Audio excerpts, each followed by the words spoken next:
안녕하십니까. 오늘 성경 연구 주제는 특별하게 부활한 의인들이라는 주제로 말씀을 살펴보겠습니다. 히브리서 11장 35절. 여자들은 자기의 죽은 자를 부활로 받기도 하며 또 어떤 이들은 더 좋은 부활을 얻고자 하여 악형을 받되 구차히 면하지 아니하였으며. 성경 가운데 가장 복된 진리와 소망이 예수 재림과 생명의 부활입니다. 재림과 생명의 부활이 없다면 하나님의 종교는 의미가 없을 것입니다. 우리의 복된 소망 되시는 그리스도가 재림하시면 믿음 안에서 잠든 우리 믿음의 가족들을 다시 만나게 된다는 거룩한 상상을 한번 해보시기 바랍니다. 그런 복된 소망과 진리를 마음에 차지하게 되면 세상에 대한 가치와 미련은 남아 있을 수가 없습니다. 성경에 기록된 진리 가운데 단 한 번도 죽지 않고 살아서 승천한 사람이 있습니다. 그들이 에녹과 엘리야입니다. 왕하 2장 11절 두 사람이 행하며 말하더니 호련히 불수레와 불말들이 두 사람을 격하고 엘리야가 해리바람을 타고 승천하더라. 히브리서 11장 5절 믿음으로 에녹은 죽음을 보지 않고 옮기었으니 하나님이 저를 옮기심으로 다시 보이지 아니하니라. 저는 옮기우기 전에 하나님을 기쁘시게 하는 자라 하는 증거를 받았느니라. 에녹은 어떻게 하나님을 기쁘시게 하는 자라 증거를 받았습니까? 히브리서 11장 6절 믿음이 없이는 기쁘시게 못하나니. 그렇습니다. 우리의 믿음의 노독들은 다 이렇게 에녹처럼 하나님을 기쁘시게 한 믿음으로 말미암는 의인들이었습니다. 믿음이 무엇일까요? 하나님의 말씀이 말씀대로 이루어질 것을 기대하고 그 진리의 말씀만을 전적으로 신뢰하는 것입니다. 온전히 전체적으로 충분히 구원할 수 있는 그리스도의 능력을 신뢰하는 믿음이 예수 믿음입니다. 그래서 오늘은 믿음 안에서 잠들었다가 특별하게 부활하여 승천한 의인들의 기록을 살펴보겠습니다. 그 대표적으로 그 의인이 모세입니다. 부활하고 승천했다가 예수님께 내려온 모세와 엘리야를 한번 보시기 바랍니다. 그 마태복음 17장 1절에 엿새 후에 예수께서 베드로와 야고보와 그 형제 요한을 내리시고 따로 높은 산에 올라가셨더니 저희 앞에서 변형되사 그 얼굴이 해같이 빛나며 옷이 빛과 같이 희어졌더라. 때에 모세와 엘리야가 예수로 더불어 말씀하시는 것이 저희에게 보이거늘. 참 놀라운 장면입니다. 이 말씀의 배경은 예수님께서 제자들 가운데 베드로, 야고보, 요한 3명과 함께 기도하기 위해서 산으로 올라갔습니다. 예수님은 제자들과 조금 떨어진 곳으로 가서 눈물을 흘리시며 인류를 위하여 시험을 견딜 수 있는 능력을 주시기를 간절히 하나님께 기도했습니다. 그리고 예수님은 흑암의 세력으로 인해서 제자들의 믿음이 약해지지 않도록 제자들을 위한 기도도 간절하게 하셨습니다. 처음엔 제자들도 열성적으로 예수님과 함께 기도했지만 얼마 못 가서 피곤을 이기지 못하고 그만 잠이 들고 말았습니다. 예수님의 기도의 요지는 이렇습니다.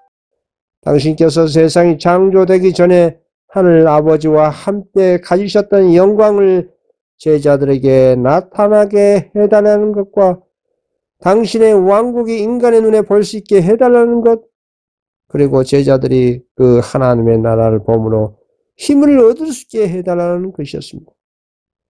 예수님께서는 제자들이 당신의 신성에 나타나심을 보므로 당신이 확실히 하나님의 아들인 것과 당신의 치욕적인 죽음은 그 속의 경륜의 일부라는 것을 알므로써 당신의 극심한 고뇌의 시간에 저들이 위로를 받게 되기를 간절히 기도하셨던 것입니다. 그리고 예수님의 기도는 상달되었습니다. 예수님의 용모는 해같이 빛나면서 그분의 옷은 빛과 같이 희어졌다고 했습니다. 제자들은 눈을 뜨고 산을 두루 비치는 찬란한 그 영광을 보았습니다. 두려움과 놀란 제자들은 주님의 광채나는 모습을 무시하다가 그 놀라운 빛에 견딜 수 있게 되자 예수님이 옆에 있는 모세와 엘리야를 보았던 것입니다. 참 놀라운 장면입니다. 자, 다시 모세 시대로 돌아가서 모세를 보겠습니다. 신명기 34장 1절 모세가 모압 평지에서 르보산에 올라 여리고 맞은편 비스가 산 꼭대기에 이르매 여호와께서 길앗 온 땅을 당까지 보이시고 또 온 납달리와 에브라임과 므낫세의 땅과 서해까지의 유다 온 땅과 남방과 종류의 성읍 여리고 골짜기 평지를 소알까지 보이시고 그렇습니다. 모세는 홀로 비스가 산 꼭대기에 올라갔습니다. 모세는 비스가 산 꼭대기 높은 봉우리 위에서 하나님과 하늘 천사들 앞에 서서 하나님께서 허락하신 땅을 바라보았습니다. 그러나 무리바에서 범한 모세 자신의 죄로 말미암아 모세는 젖과 꿀이 흐르는 가나안에 들어가지 못하고 산 꼭대기에서 약속의 땅을 바라만 봤던 것입니다. 신명기 34장 4절 여호와께서 그에게 이르시되 이는 내가 아브라함과 이삭과 야곱에게 맹세하여 그 후손에게 주리라 한 땅이나 내가 내 눈으로 보게 하였거니와 너는 그리로 건너가지 못하리라 하시매 이에 여호와의 종 모세가 여호와의 말씀대로 모압 땅에서 죽어 벳부월 맞은편 모압 땅에 있는 골짜기에 장사되었고 오늘까지 그 묘를 아는 자 없느니라. 그렇습니다. 모세는 마음껏 가나안 땅을 바라본 후에 마치 지친 용사처럼 그곳에 누워 쉬었습니다. 깊은 잠에 빠져들었습니다. 그리고 깨어나지 않는 영원한 죽음의 잠이 되었습니다. 그리고 천사들이 모세 시체를 취하여 골짜기에 장사했습니다. 사단은 모세가 하나님께 범죄하도록 하는 일에 성공하였으므로 기뻐 날뛰었습니다. 이 범죄 때문에 모세는 죽음의 건세 아래 들어갔던 것입니다. 이번입니다. 모세가 범한 한 가지 범죄가 무엇일까요? 이스라엘 백성이 물로 인해서 모세에게 불평, 불만을 쏟아부을 때 모세가 격정적인 감정을 제어하지 못하고 이렇게 분내고 말았습니다. 민수기 10장 10절 모세와 아론이 총회를 그 반석 앞에 모으고 모세가 그들에게 이르되 패역한 너희여 들으라 우리가 너희를 위하여 이 반석에서 물을 내려 하고 모세가 십계명 골비를 내에 던졌을 때는 이스라엘 백성이 집단으로 금송아지 숭배로 인해서 하나님께는 충성심이 반로한 거룩한 분노를 표출했습니다. 그러나 여기서의 모세의 분노는 인간적인 분노였습니다. 모세는 인간적인 분노의 감정으로 경솔하게 성급하게 말했고 그의 말은 하나님께서 모욕을 당하셨기 때문에 표출된 의분이 아니라 인간적인 격분이었습니다. 모세가 백성들을 비난하기 위해서 스스로 분노할 때는 하나님의 성령을 슬프게 하였고 백성들에게 아주 나쁜 가만을 끼치고 말았다 이 말입니다. 모세의 인내심과 자제력이 부족했던 것입니다. 그래야 백성들은 모세의 인간적인 분노를 보고 지금까지 광야의 행로가 하나님의 지도하에 이루어졌었는지에 대해 의심을 갖게 됐습니다. 그리고 백성들 자신들의 지혜를 변명할 지혜를 갖게 됐다 이 말입니다. 백성들은 이제 하나님께서 모세를 통해 보내주신 모든 책망을 거절할 핑계의 구실을 발견하게 됐습니다. 모세는 인간적인 분노의 표출이 하나님께 대한 불신을 증거하고 말았습니다. 모세는 마치 하나님께서 약속하신 대로 행하지 않으실 것처럼 우리가 물을 내려라고 하면서 하나님께서 명령하지 않았는데도 불구하고 반석을 2번이나 쳤던 것입니다. 이 같은 행위는 인간적인 분노와 하나님께 대한 불신인 것입니다. 왜냐하면 출애굽기 17장 6절에서의 호렙산에서 첫 번째 물 때문에 불평한 백성들에게 하나님께서 반석을 치라고 할 때 그 명령에 모세는 온전히 순종했습니다. 그래서 반석에서 물이 나왔습니다. 출애굽기 17장 6절 내가 호렙산에 있는 그 반석 위 거기서 내 앞에 서리니 너는 그 반석을 치라. 그러나 두 번째 물 때문에 백성들이 불평한 이 사건에서는 하나님께서는 모세와 아론에게 너희가 나를 믿지 아니하고 이스라엘 자손의 목전에 나의 거룩함을 나타내지 아니하였다고 말씀하셨습니다. 민수기 10장 12절 여호와께서 모세와 아론에게 이르시되 너희가 나를 믿지 아니하고 이스라엘 자손의 목전에 나의 거룩함을 나타내지 아니한거로. 그렇습니다. 하나님께서 모세와 아론에게 무엇을 믿지 아니하였다고 책망을 했습니까? 민수기 10장 8절 지팡이를 가지고 내 형 아론과 함께 회중을 모으고 그들의 목전에서 너희는 반석에게 명령하여 물을 내라 하였습니다. 하나님께서 모세에게 반석을 치라고 한 것이 아니라 반석에게 물을 내라고 명령을 해야 하는데 명령하지 않고 그리스도를 표상한 반석을 지팡이로 2번이나 인간적인 감정으로 쳤던 것입니다. 이것이 하나님을 불신한 것입니다. 첫 번째 반석에서 물을 낼 때는 하나님의 명령대로 반석을 쳐서 물이 나왔기 때문에 더 이상 반석을 2번씩이나 칠 필요가 없는 것입니다. 이제는 명령만 하면 되는 것입니다. 오늘날도 이 같은 현상이 반복되고 있습니다. 우리 자신과 인류를 위해 단번에 죽으신 예수님을 참으로 마음에 믿는다면 2번, 3번 반복해서 동일한 죄를 지음으로 인해 하나님을 불신한 증거를 보여서는 안 될 것입니다. 3번입니다. 오늘날 종교 지도자들에 대한 경고. 이스라엘 역사는 후세들을 교훈하고 경고하기 위해서 기록해 두었습니다. 고린도전서 10장 11절 저희에게 당한 이런 일이 거울이 되고 또한 말세를 만난 우리의 경계로 기록하였느니라. 과거부터 지금 그리고 미래의 모든 사람들은 하나님께서 공평무사하신 통치자로서 어떤 경우에 있어서도 죄를 정당화하지 않으신다는 것을 분명히 알아야 할 것입니다. 그러나 죄가 얼마나 악한 것임을 깨닫는 사람들은 너무나 극소수입니다. 대다수 사람들은 하나님은 사랑이시기 때문에 범죄자를 형벌하지 않으실 것이라고 생각하는 사람들이 참으로 많습니다. 그것은 자기 자신의 합리화입니다. 그러나 성경 역사에 비춰볼 때 하나님은 당신의 공의와 사랑 때문에 죄를 우주의 평화와 행복의 가장 치명적인 악으로 취급하시는 것이 분명한 사실입니다.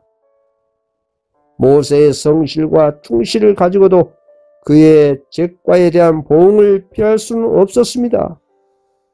모세와 아론은 고의적이나 계획된 죄는 범하진 않았습니다.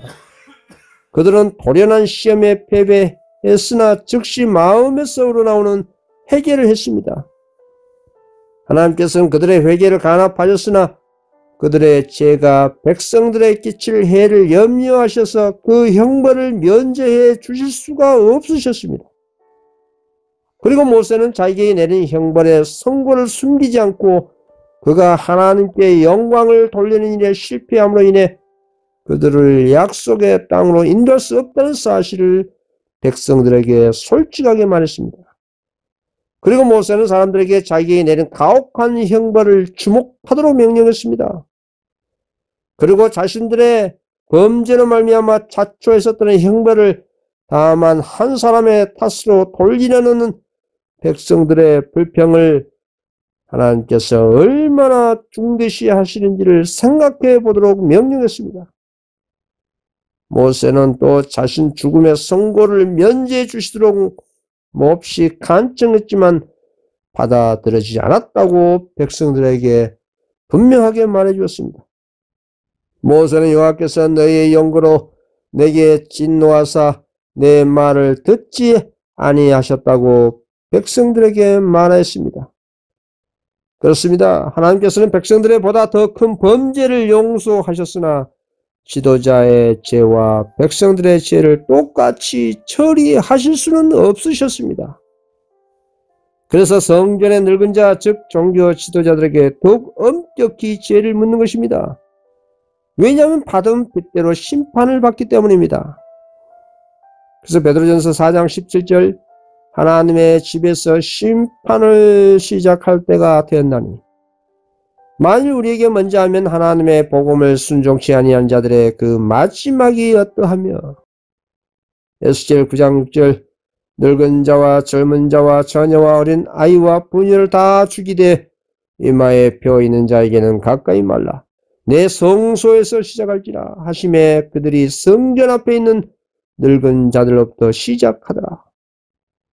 하나님께서는 지상의 어느 다른 사람보다도 모세를 영화롭게 하셨습니다. 하나님께서는 모세에게 당신의 영광을 나타내셨고 그를 통하여 이스라엘 백성에게 당신의 율법을 전달하셨습니다.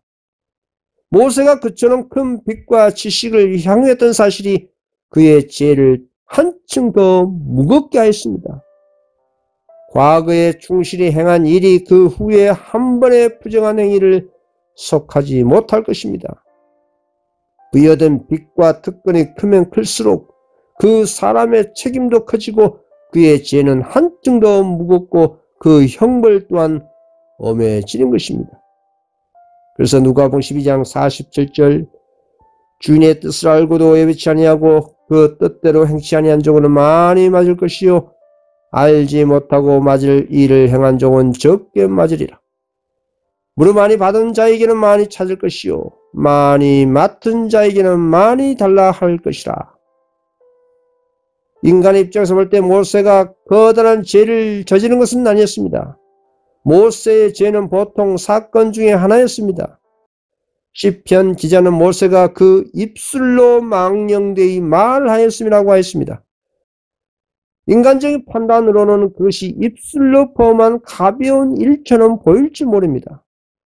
그러나 하나님께서 가장 충실하고 영예를 받은 당신의 종의 이 죄를 그처럼 엄격히 처리하셨을진데 하물며 다른 사람에게도 그 같은 죄를 용서하지 않으실 것이라 이 말입니다.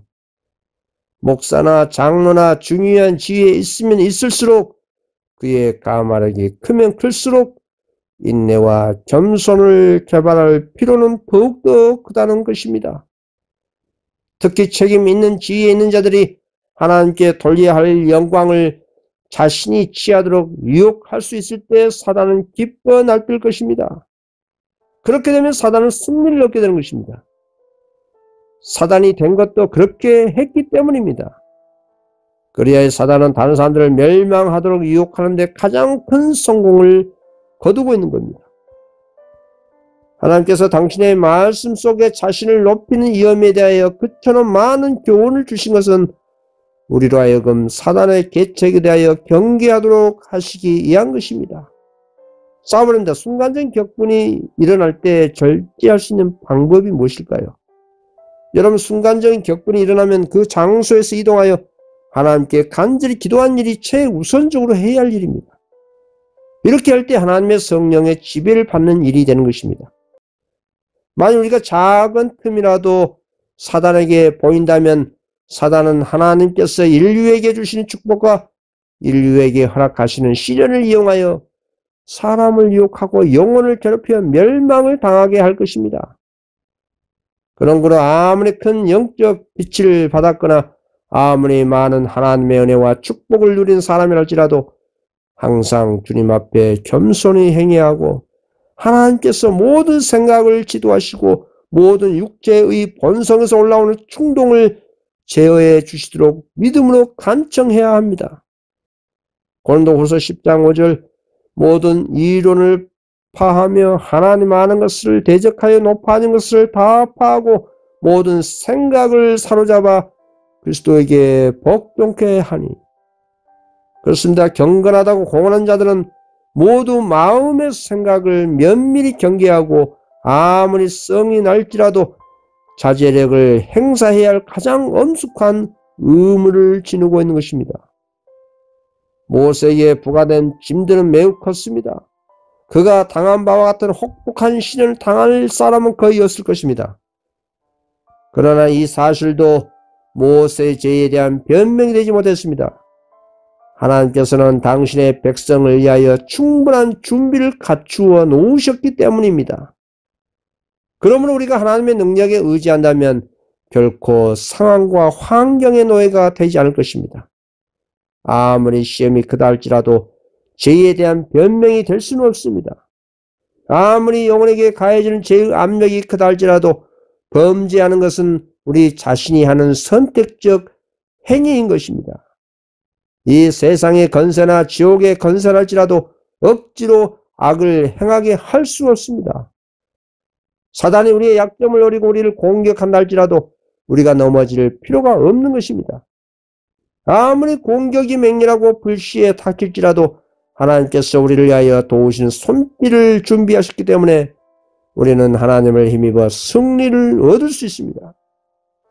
하나님의 비밀은 타락한 인간이 하나님의 도우심을 믿고 그리스도의 보혈에 감동받아 성령의 능력에 힘입어 자신의 자아와 세상과 사단을 이길 수 있다는 것입니다. 그리고 예수님이 친히 우리와 같은 인간으로서 하나님의 사랑을 신뢰하고 아버지의 계명 온전히 지키시고 순종의 삶을 사셔서 승리의 모범을 보여주셨습니다. 요한복음 13장 15절 내가 너에게 행한같이 너희도 행하게 하려 하여 본을 보였노라. 5번입니다. 모세 시체를 부활시키려는데 사단이 방해하는 장면이 있습니다. 유다서 1장 9절입니다. 천사장 미가엘이 모세 시체에 대하여 마귀와 다투어 변론할 때에 감히 해방하는 판결을 쓰지 못하고 다만 말하되 주께서 너를 꾸짖으시기를 언하노라 하였거늘. 그렇습니다. 천사와 더불어 모세를 매장하신 미가엘 즉 그리스도는 그가 잠깐 동안 무덤에 있은 후에 하늘에서 내려오사 모세를 부활시켜 하늘로 데려가셨습니다. 그리스도와 천사들이 모세의 무덤에 가까이 왔을 때에 사단과 그의 천사들이 모세의 시체가 옮겨지지 않도록 지키려고 나타났습니다. 유혹자 사단은 모세가 죄를 범했다는 이유로 그의 몸을 요구했지만 그리스도께서는 모세를 무덤에서 나오게 하셨습니다.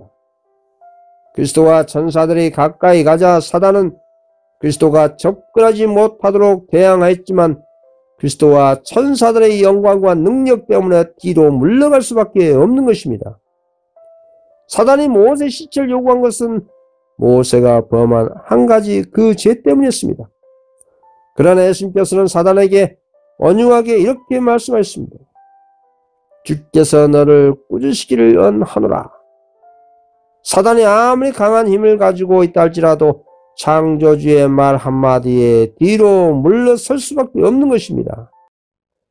그리스도는 사단에게 모세는 겸손한 마음으로 그 한 가지 잘못을 회개하였기 때문에 그의 품성에 아무 흠도 남아있지 않고 따라서 모세의 이름은 하늘 기록책에 흐려지지 않고 똑똑하게 기록되어 있다고 하셨습니다. 그리고 그리스도께서는 사단이 요구하던 모세 시체를 당신의 권세로 부활시키셨습니다. 그리고 모세는 영광스럽게도 무덤에서 나와 당신의 구원자와 함께 하나님의 도성으로 승천하였습니다. 그리고 세월이 지난 후에 변화산에 나타난 엘리야와 모세는 죄와 사망을 이기실 그리스도의 승리에 대한 증인으로서 아버지의 명령에 의해 변화산에 예수님께 나타났던 것입니다. 6번입니다. 모세의 부활은 누구를 표상합니까? 아담 시대부터 예수 재림 직전까지 무덤에서 잠들어 있는 모든 의인들의 생명의 부활을 표상합니다.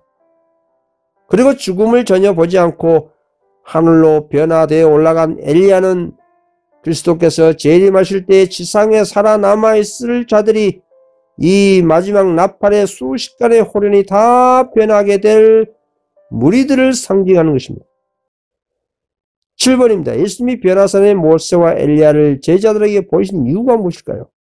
구원에 이르게 하기 위하여 죄와 상관없이 두 번째 오실 때에 나타나실 것처럼 예수께서는 그 변화산에서 하늘의 빛을 입으셨습니다.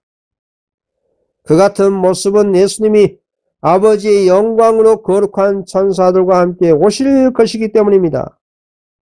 산 위에서 미래의 영광의 왕국의 축소판으로 나타났으나 그 그리스도는 왕이요 모세는 부활한 성도들의 대표자요 엘리야는 변화된 자들을 대표했습니다. 제자들에게 하신 예수님의 약속은 그렇게 성취됐던 것입니다. 그 약속이 무엇이라고 하였습니까? 당신께서 세상이 창조되기 전에 하늘 아버지와 함께 가지셨던 영광을 제자들에게 나타나게 해달라는 것, 그리고 당신의 왕국이 인간의 눈에 보일 수 있게 해달라는 것, 그리고 제자들이 그 하나님의 나라를 보므로 힘을 얻을 수 있게 해달라는 것이었습니다. 주님께서는 제자들이 당신의 신성에 나타나심을 보므로 당신이 확실히 하나님의 아들인 것과 당신의 지역진 죽음은 굴속의 경륜의 일부라는 것을 알므로써 당신의 극심한 고온의 시간에 저들의 위로를 받게 되기를 간절히 기도하셨다 하셨습니다. 이 같은 약속은 그 당시 제자들뿐만 아니라 매 시대마다 그리고 오늘날 말세에 사는 하나님의 성도들에게도 고귀하고 힘있는 하나님의 약속인 것입니다. 두 번째로 특별 부활한 의인들은 24장로의 특별 부활입니다. 계시록 4장 4절. 또 보좌에 둘려 24보좌들이 있고 그 보좌들 위에 24장로들이 흰옷을 입고 머리에 금관을 쓰고 앉았더라. 24장로에 대한 계시는 구약의 선지자들이 본 적도 없었고 오직 예수 부활 승천 후에 등장한 계시록 4장에 처음으로 등장한 무리들입니다. 24장로가 계시록 4장에 처음 등장한 시점은 그리스도와 함께 부활 후에 승천하여 하늘 성전에 있었던 시기였습니다. 이 같은 장면을 보여주시기에 주님께서 사도 요한에게 땅에서 하늘로 올라오게 해서 보여주셨습니다. 계시록 4장 1절 나팔 소리 같은 그 음성이 이르되 이리로 올라오라. 이후에 마땅히 일어날 일들을 내가 내게 보이리라 하시더라. 이 같은 놀라운 계시는 오늘날 성도들에게도 말씀을 통해 보여주신 것입니다. 예수님께서 분명하게 계시의 말씀을 통해 보여주었는데도 불구하고 24장로를 상징으로 보아야 할까요? 그렇다면 상징 숫자로 본다면 무엇에 대한 상징으로 보아야 할까요? 천사들을 상징한다고 해야 할까요? 그러나 천사를 장로라고 호칭하지 않는다는 사실은 성경을 조금이라도 아시는 분들은 잘 아실 것입니다. 천사와 장로는 분명히 구분해서 사도 요한은 봤습니다. 계시록 7장 11절 모든 천사가 보좌와 장로들과 내 생물의 주위에 서 있다가 보좌 앞에 엎드려 얼굴을 대고 하나님께 경배하여. 그렇습니다. 장로란 명칭은 오직 인간에게만 호칭합니다. 사도 요한이 본 24장로는 흰옷을 입었고 면류관을 머리에 썼습니다. 흰옷은 하나님께 충성한 자들이 입는 옷입니다. 계시록 3장 5절 이기는 자는 이와 같이 흰옷을 입을 것이요 내가 그 이름을 생명책에서 반드시 흐리지 아니하고 그 이름을 내 아버지 앞과 그 천사들 앞에서 시인하리라. 승리의 멸관도 오직 그리스도로 말미암아 죄를 이긴 성도들에게만 약속된 것입니다. 계시록 2장 10절 내가 죽도록 충성하라. 그리하면 내가 생명의 면류관을 내게 주리라. 1번인데 24장로의 부활한 성경적 근거 말씀을 보겠습니다. 24장로가 언제 부활하여 하늘로 승천했습니까? 마태복음 27장 52, 53절입니다.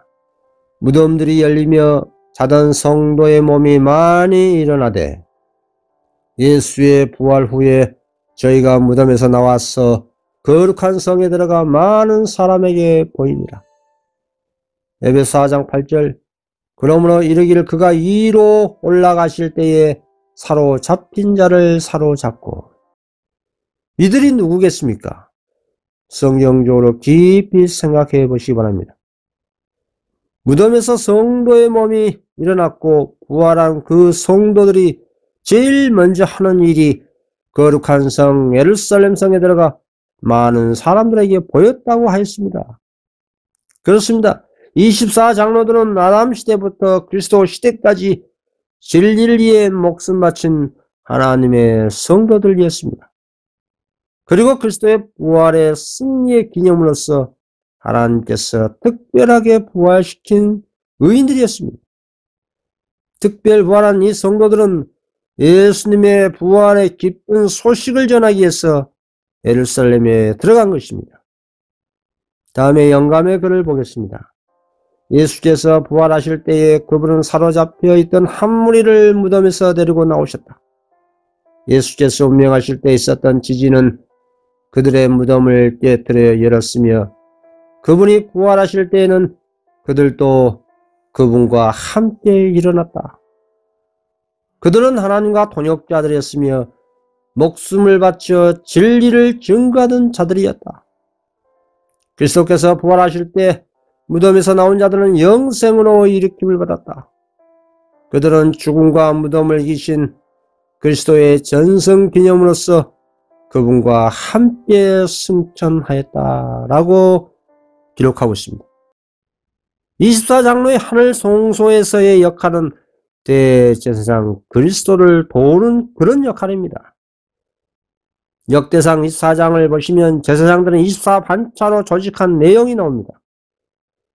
그리고 오늘날 영적 대속죄일에 우리의 크신 대제사장 예수 그리스도의 조사 심판을 도우는 배심한 역할을 하고 있는 것입니다. 또한 24장로는 하나님께 영광을 돌리며 경배 드리는 그 모습을 볼 수가 있습니다. 계시록 4장 10절 24장로들의 보호자에 앉으신 이 앞에 엎드려 세세토록 사신 이에게 경배하고 자기의 면류관을 보좌 앞에 던지며 가로되 우리 주 하나님이여 영광과 존귀와 능력을 받으신 것이 합당하오니 주께서 만물을 지으시니라. 만물이 주의 뜻대로 있었고 또 지으심을 받았나이다 하더라. 그때에 달이 무색하고 해가 부끄러워하느니 이는 만군의 여호와께서 시온산과 예루살렘에서 왕이 되시고 그 장로들 앞에서 영광을 나타내실 것입니다. 이사야 24장 23절 말씀입니다. 다음은 세 번째로 특별 부활한 의인들 14만 4천인에 대해서 말씀을 통해 살펴보겠습니다. 계시록 7장 4절입니다. 내가 입만자의 수를 들으니 이스라엘 자손의 각 지파 중에서 입맞은 자들이 14만 4천이니 예수님이 십자가에 죽으실 때 땅이 진동하여 지진으로 인해서 무덤이 열릴 때 24장로들이 특별하게 부활한 것처럼 14만 4천인도 일곱 번째 재앙 초기에 큰 지진이 일어날 때 14만 4천인도 특별하게 부활한 성도들입니다. 계시록 16장 17절 일곱째가 그 대접을 공기 가운데 쏟음에 큰 음성이 성전에서 보호자로부터 나서 가로되 되었다 하니 제가 오늘 말씀드린 이 특별 부활의 진리는 초신자나 영혼 불멸설이나 영혼 지옥설이나 1월 신성설을 믿는 분들은 절대 이해 불가능한 오늘날의 지성시대의 주제입니다. 그 점을 참고하시기 바라겠습니다. 하나님의 계명에 충성한 사람만이 믿는 극히 극소수만 믿는 진리가 되고 말았습니다. 말 그대로 14만 4천인만 믿는 진리가 되고 말았습니다. 아무리 자세하게 증거해도 믿지 않을 사람은 절대 믿지 않습니다. 연구하려고 하지도 않고 무관심하는 진리이기 때문에 그런 것입니다. 그래서 오늘날 기독교인들이 가장 어려워하고 불신하는 진리가 되고 말았던 것입니다. 에녹과 엘리야가 한 번도 죽음을 보지 않고 살아 승천하는 것을 믿으면서 모세나 24장로의 특별 부활과 앞으로 이스라엘 14만 4천의 특별하게 부활할 이 예언을 믿지 못하는 이유가 무엇일까요? 에녹과 엘리야의 승천과 예수님의 부활과 승천하는 것을 참으로 믿는다면 모세의 특별한 부활, 24장로의 특별 부활, 7재앙 때의 특별 부활할 14만 4천도 다 믿을 수 있는 그런 진리인 것입니다. 그런데 왜 이들의 특별한 부활을 믿지는 못할까요? 참으로 이상한 일입니다. 믿지 못한 이유는 성경을 연구하지 않고 예언에 관심이 없는 것이 가장 큰 이유입니다. 오늘날 지성시대에 하늘의 빛이 홍수와 같이 부어주고 있는 말세에 이러한 특별한 진리를 고의적으로 무관심한다면 거기에 대한 정죄는 결코 피할 수 없을 것입니다. 예수님께서 말씀하셨습니다. 요한복음 15장 12절 내가 와서 저에게 말하지 아니하였더라면 죄가 없었으려니와 지금은 그 죄를 핑계할 수 없느니라. 참된 정인신 예수님께서 벌지어다 내가 문 밖에 서서 두드리노니 라고 말씀하십니다. 하나님의 말씀이나 혹은 그분의 사자를 통해 주어진 모든 경고와 책망과 탄원은 마음의 문을 두드리고 있는 하늘의 두드림입니다. 두드릴 때마다 그것에 유의하지 않는다면 열려는 마음은 점점 더 약해지고 말 것입니다. 결국 마음은 점점 둔감해지고 영생을 잃어버리는 무서운 사태에 빠지게 되는 것입니다. 심판 때 사람들이 정죄받게 되는 것은 죄와 오륙 가운데 빠져 있었다는 사실이 아니라 무엇이 진리인지 배울 수 있도록 하늘에서 주신 기회를 무관심한 사실 때문입니다. 하나님의 말씀에 확실한 진리로 깨우침을 받지 않는 사람들은 시내산의 모든 번개와 천둥으로도 감화를 받지 못할 것이고 천사가 직접적으로 기별을 전한다 해도 일깨우지 못할 것입니다. 그래서 예수님께서 말씀하셨습니다. 누가복음 16장 31절 가로되 모세와 선지자들에게 듣지 아니하면 비록 죽은 자 가운데서 살아나는 자가 있을지라도 건함을 받지 아니하리라 하였다 하시니라.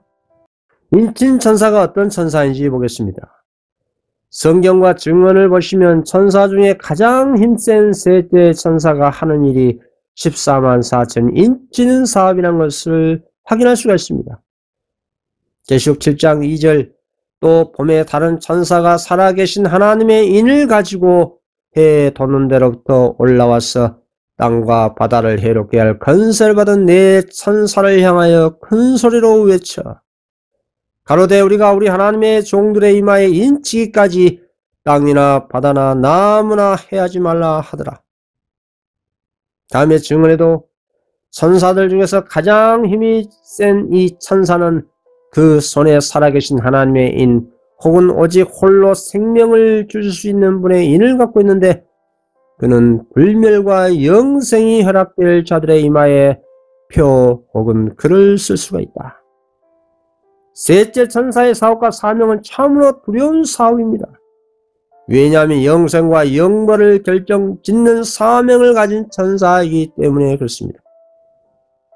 셋째 천사가 하는 일은 곡식을 가라지에서 분리해서 하나님의 인을 쳐서 하늘 창고에 드리는 그 천사입니다. 이번입니다. 사도 요한이 보고 들은 14만 4천 인침 받은 자 수요를 보겠습니다. 사도 요한은 14만 4천 인침 받은 자 수요를 듣고 보았다고 했습니다.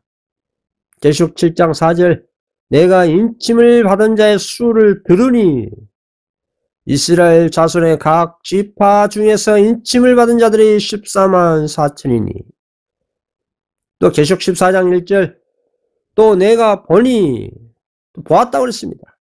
보라 어린 양이 시온산에 섰고 그와 함께 14만 4천이 서 있는데 그리고 별도로 셀 수 없는 큰 무리를 보았습니다.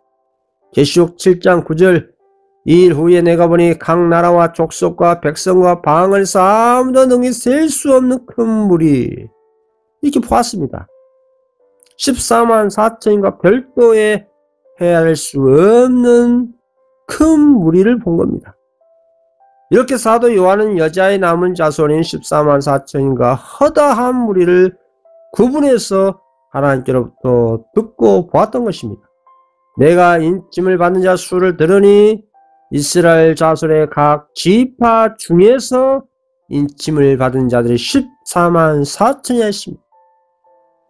영적 이스라엘 자손의 각 지파 중에서 인침을 받았다는 것이 중요한 핵심입니다. 오늘날 예수 복음을 믿는 교인들이 영적 이스라엘 백성이라고 기독교에서 일반적으로 가르칩니다. 그런데 그 수많은 영적 이스라엘 백성 가운데 오늘날 안식일 진리를 포함해서 지성시대의 전체적인 진리를 흔들림 없이 참으로 믿는 신도가 과연 몇 명이나 될까요? 마태복음 22장 14절에 예수님께서 이렇게 말씀하셨습니다. 청함을 받은 자는 많되 택함을 입은 자는 적으니라. 여러분, 굴속의 경륜은 성취될 것이지만 하나님의 굴속의 경륜을 받아들일 사람은 너무나 극소수입니다. 바울 사도는 로마서 9장 27절 통해 이렇게 말씀했습니다. 또 이사야가 이스라엘 가나에 외치되 이스라엘 뭇 자손의 수가 비록 바다의 모래 같을지라도 남은 자만 구원을 얻으리니. 그렇습니다. 노아 때와 같은 반복입니다. 다시 말해서 오늘날 세계 인구 77억 가운데 기독교 인구가 25억가량 됩니다. 또 그 가운데 안식일을 지킨다고 하는 제7일 신도가 216개 나라에 분포되어 있어 2천만 명 그 이상입니다. 그래서 1844년 이후 세제 천사의 기별을 믿고 하나님의 계명을 순종하고 입맞고 죽은 자 빼고 현재 하나님의 제7을 지킨다고 하는 2천만 명 이상의 영적 이스라엘 가운데 하나님의 인침받은 자를 생각해 보시기 바랍니다. 즉 그리스도를 믿는 영적 이스라엘 12지파 가운데 하나님의 계명을 지킨다고 하는 백성들 가운데 하나님의 인침이 이루어지고 있다 이 말입니다. 그리고 그 가운데 셋째 선사의 기별을 믿고 하나님의 계명을 충실히 지키다가 주님 안에서 잠이 들고 있는 게 실상입니다. 계시록 14장 13절 또 내가 들으니 하늘에서 음성이 나서 가로되 기록하라 자금 이후로 주 안에서 죽는 자들은 복이 있도다 하심에 성령이 가라사대 그러하다 저희 수고를 그치고 쉬리니 이는 저희의 행한 일이 따름이라 하시더라. 이것은 그리스도를 닮은 그리스도인이 그만큼 극소수라는 것입니다. 하나님께서 사단의 마지막 핍박의 카드인 이를 법령을 허락하시는 것도 성도들이 짐승의 표의 환난을 통과할 믿음이 준비되었기 때문에 하나님의 인을 받는 성도들에게 그 같은 짐승의 표의 환난을 허락하신 것입니다.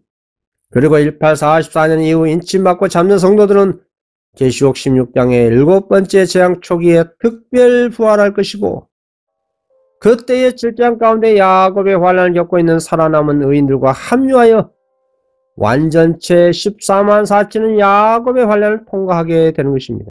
3번입니다. 현재 기독교가 14만 4천을 단순히 상징으로 믿거나 실제와 상징으로 혼합하여 믿는 것 그리고 이 진리 무관심한 이유는 무엇인가? 여러분 실제로 14만 4천이 인정한다면 구원받는 수가 14만 4천 한정된 숫자 때문에 구원을 못 받게 될 것 같은 그런 불안심리가 교회 전체의 무의식 중 가운데 내재되어 있는 것 같습니다. 14만 4천 진리 몰라도 예수를 잘 믿기만 하면 구원 받는다는 그런 보편적 구원설의 세뇌가 되었기 때문입니다. 여러분 그런 현상을 현대 강신술이라고 하는 것입니다. 여러분 노아의 시대 때와 비교해 보시기 바랍니다. 그 당시 왜 8명만 구원받았을까요? 방주 안에 들어갈 공간이 없기 때문에 구원을 받지 못했습니까? 고대 이스라엘 1세대 백성이 하나님의 약속하신 가나안에 입성하지 못한 이유는 무엇입니까? 둘 다 마찬가지로 하나님께 대한 불신 때문입니다. 히브리서 3장 19절 이로 보건대 그들이 믿지 아니함으로 능히 들어가지 못한 것이라. 오늘날도 하나님을 믿노라고 한 사람이 전 세계 25억 이상이지만 하나님의 능력을 참으로 마음에 믿는 사람은 너무나 극소수라 이 말입니다. 노아의 시대의 사람들이나 고대 이스라엘 역사가 그런 것처럼 오늘날 현대 이스라엘 백성들도 하나님의 지배를 온전히 믿지 못한 연고 때문에 하늘 가나안에 들어가지도 못하고 이렇게 현대 광야를 방황하고 있는 것이고 재림도 지체되게 만든 것입니다. 오늘날 라오디게아 교회 안에 진리와 우리가 혼합되어 바벨론이 된 이유가 무엇입니까? 오늘날 라오디게아 교회 안에 예수님이 계시지 않고 교회 밖에 계시기 때문입니다. 계시록 3장 20절 볼지어다 내가 문 밖에 서서 두드리노니 지금 교회는 라오디게아 상태에 있습니다. 교회가 라오디게아 상태에 있다는 것은 뜨뜻 미증을 하여 예수님을 교회 문 밖에 세워두고 있다는 뜻입니다. 결국 하나님께서는 그들 가운데 계시지 않는 것입니다. 거기에 교단이든지 개인이든지 그리스도의 기별을 거절하면 예수님을 문 밖에 두게 되는 것입니다. 그리스도가 교회 안에 안 계시면 그 교단이나 개인은 바벨론이 되는 겁니다. 예수님께서 하늘 지성소 마지막 사업을 하시기 위해 들어가신 후에 이 세상에 있는 모든 기독교회들이 부정하고 가증한 쇠들로 가득 차여 있음을 사도 요한은 계시를 통해 지적하고 있습니다. 계시록 18장 2절 큰 성 바벨론이여 귀신의 처소와 각종 더러운 영에 모이는 곳과 각종 더럽고 가증한 쇠에 모이는 곳이 되었도다. 라오디게아 교회들은 세상과 짝이 되어 바벨론이 되고 말았습니다. 그런데도 교인들은 자칭 그리스도인하고 공언하고 있습니다. 하나님께서는 그들의 공언과 기도와 권면들을 가증히 여기실 것입니다. 하나님께서는 그들의 모임을 눈여겨보지 않으십니다. 교회가 아무 양심의 가책도 느끼지 않고 이기심과 자만과 자부심을 행사하고 있는데 하나님께서 그들의 생각 속에 계시겠습니까? 결코 우리와 죄와 타락한 바벨론 교회에 하나님께서 계시지 않습니다. 그래서 각 개인의 마음을 두드리고 계시는 것입니다.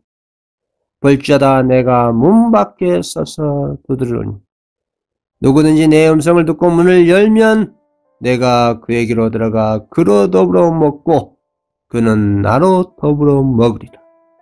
사버님들 일곱 번째 재앙 초기에 특별 부활한 14만 4천 장면을 보겠습니다. 계시록 16장 17절 일곱째가 그 대접을 공기 가운데 소돔의 큰 음성이 성전에서 보호자로부터 나서 가로되 되었다 하니 하나님의 인침받은 14만 4천이 그들이 인내하고 일곱째 재앙 초기에 야곱의 환난을 통과하고 사단의 시험까지 견뎠기 때문에 하늘 보좌에서 아버지께서 드디어 되었다라는 최종적인 선포가 내려지는 것입니다. 십자가상에서 이루신 구속의 경륜과 목적이 최종적으로 완성된 반복된 선언입니다.